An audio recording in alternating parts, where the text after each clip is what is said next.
bo'ldi qaralmaydi bu tug'ma degani emas-ku. Uni biz harakat qilib o'stirishimiz kerak. Bolani головкасы necha oygacha o'smaslik bu norma.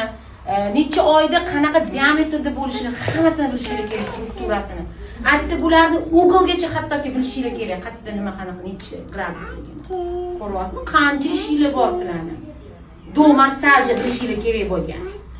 O'shanga qarab kelgansizlar programmirованный ishlashinglar kerak. Programma tuzasiz. O'sha oyog'ini ochmaydigan holatlar bor, oyoqqa tik qo'ymaydigan holatlar bor. Boya aytdim sizlarga. Bola voqea yurib ketgan ekan, oyisi deb nimadan bilaman dedim, tushuntirdim. Endi unga nima tavsiya qilaman? Oyoqqa qo'ymaylar oyisi, adala, buvili, oila va yasalim tatay qilib tizzasiga bolani turg'izib qo'y. Mana bunaqa qilishadi. Вообще категорически mumkin emas deb aytasizlar. Tushunasizlarmi mana?